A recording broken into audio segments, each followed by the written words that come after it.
তব কথামৃতং তপ্ত জীবনং কবিভৃরিতং কল্মষাপহম শ্রবণমঙ্গলং শ্রীমদততং ভুবি গৃণন্তি এ ভুরিদা জনা।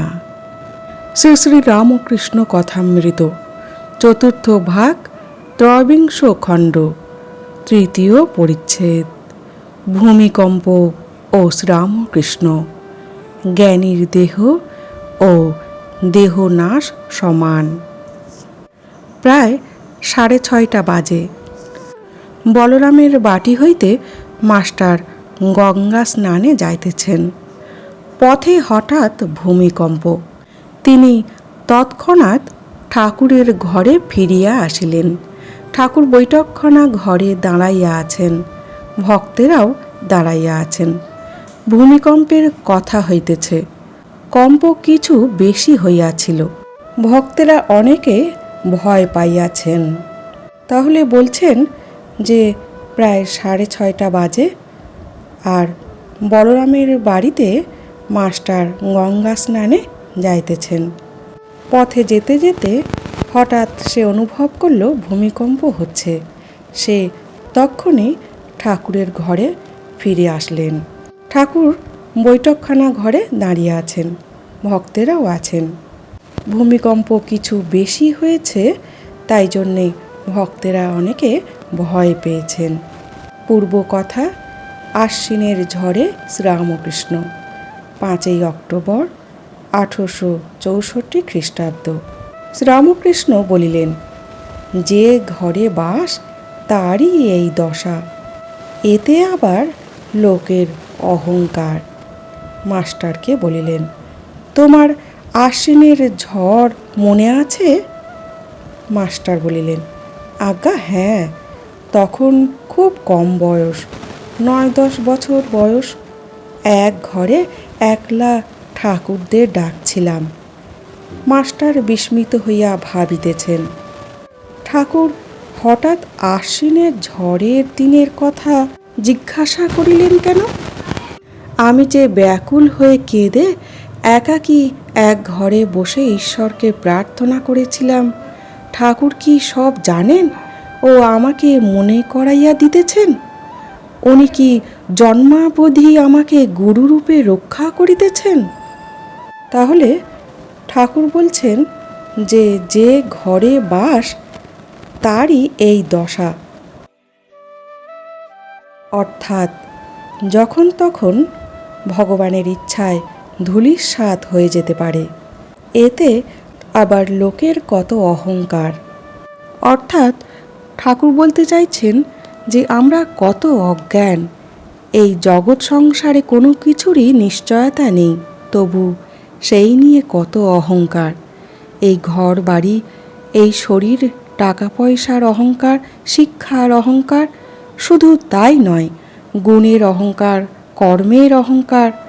আসলে অন্যের যা নেই তা যদি আমার থাকে, সেই অজ্ঞানতার ভাবনা থেকে অহংকার প্রকাশ পায়। আমরা ভাবি আমার ইচ্ছায় সংসার চলছে, আমার ইচ্ছায় অফিস চলছে, আমার ইচ্ছায় সংঘ চলছে। এই ভেবে তখন আমরা প্রাধান্য দিই আমাদের আমিত্বকে। ভুলতে বসি আমি যে তাঁরই অধীন।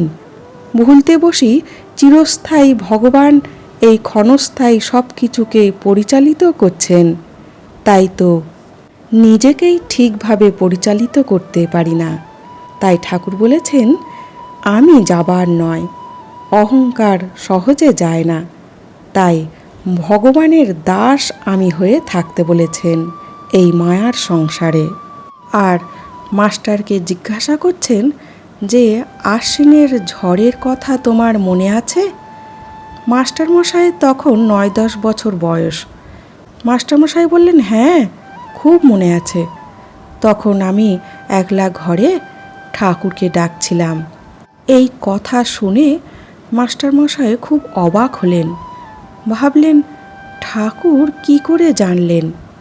ঠাকুর হঠাৎ কেন আশ্বিনের ঝড়ের কথা আমার স্মরণ করালেন, আমায় জিজ্ঞাসা করলেন? তাই মাস্টারমশাই ভাবছেন আমি যে একাকী ঘরে বসে ঈশ্বরকে প্রার্থনা করেছিলাম, সেটি কি ঠাকুর জানেন? আর আমাকে সেটি কি স্মরণ করিয়ে দিচ্ছেন? মাস্টারমশাই বুঝতে পারলেন যে তিনি আমাকে জন্ম থেকেই গুরু রূপে রক্ষা করছেন।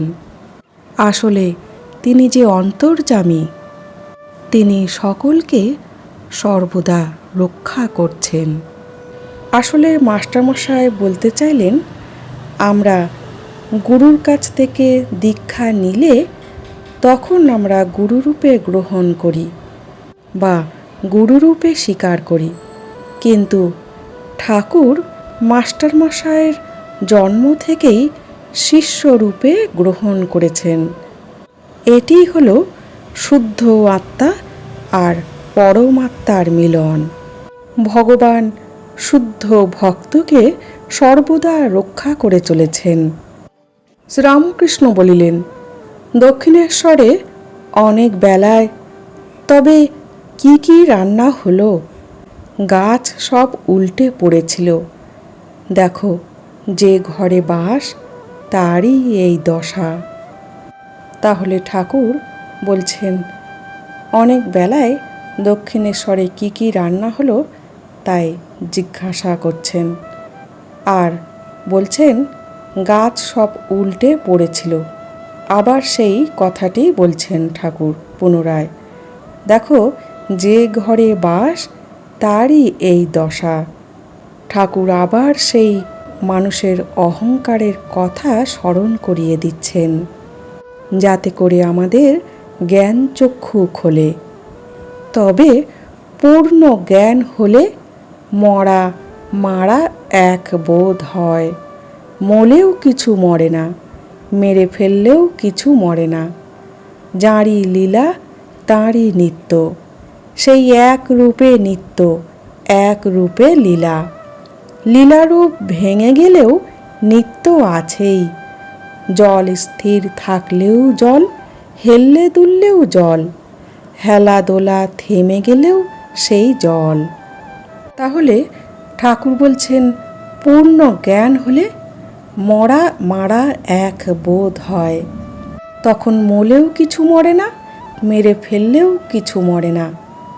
অর্থাৎ আত্মা অমর, তাই জ্ঞানীরা মৃত্যু দ্বারা প্রভাবিত হয় না। গীতায় ভগবান শ্রীকৃষ্ণ বলেছেন, আমরা যেমন পুরনো বস্ত্র ত্যাগ করে নতুন বস্ত্র পরিধান করি, ঠিক তেমনি আত্মাও পুরনো অর্থাৎ বস্ত্র সমান এই শরীর ত্যাগ করে আবার নতুন শরীরে প্রবেশ করে। আর বলছেন, যাঁরই লীলা তাঁরই নিত্য, সেই এক রূপে নিত্য, এক রূপে লীলা। লীলারূপ ভেঙে গেলেও নিত্য আছেই। ভগবান নিত্যের স্বরূপ সূর্য, সূর্যের রশ্মি সর্ব জায়গায় বিদ্যমান। অর্থাৎ এই মানব জীবন লীলা। সূর্য থেকে সূর্যের রশ্মি আলাদা করা যায় না। শুধু লীলারূপ ভেঙে গেলেও বলছেন নিত্য আছেই। অর্থাৎ পেঁয়াজের খোসা ছাড়িয়ে যেতে যেতে শেষে যেখানে আর খোসা পাওয়া যায় না, যেখানে গিয়ে বিচার বন্ধ হয়ে যায়, সেই অখণ্ড সচ্চিদানন্দ, সেই নিত্যে পৌঁছানো। তাই ঠাকুর জলের উদাহরণ দিয়েও বলছেন, জল স্থির থাকলেও জল, হেললে দুললেও জল, হেলাদোলা থেমে গেলেও সেই জল। অর্থাৎ সমুদ্রের জলরাশি হলো নিত্য, আর সমুদ্রের জলরাশির থেকে এক ফোঁটা তুললে সেইটি লীলা। নিত্য থেকে লীলা আলাদা কিছু নয়, তাই ঠাকুর বলতে চাইলেন।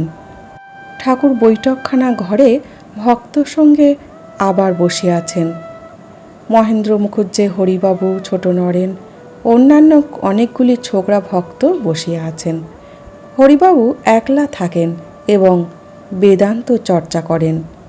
বয়স 23-24 হবে, বিবাহ করেন নাই। ঠাকুর তাহাকে বড় ভালোবাসেন, সর্বদা তাহার কাছে যাইতে বলেন। তিনি একলা একলা থাকতে চান বলিয়া হরিবাবু ঠাকুরের কাছে অধিক যাইতে পারেন না। ঠাকুর বৈঠকখানা ঘরে সকল ভক্তদের সঙ্গে বসে আছেন আর হরিবাবুর কথা বলছেন যে হরিবাবু একজন ভক্ত, তিনি একলা থাকেন, বেদান্ত চর্চা করেন। 23-24 বছর বয়স হবে, বিবাহ করেননি। ঠাকুর তাকে বড় ভালোবাসেন আর তাকে ঠাকুর বলেন যে তার কাছে আসতে, কিন্তু তিনি একলা থাকতে চান বলে ঠাকুরের কাছে বেশি আসতে পারেন না।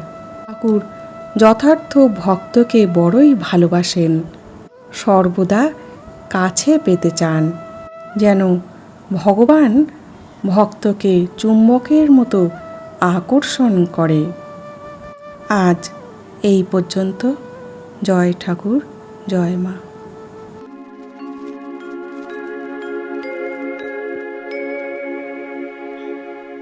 নিরঞ্জনম নিত্যমনন্তরূপম ভক্তানুকম্পা ধৃতবিগ্রহম বৈ ঈশাবতারম পরমীশমিদ্যম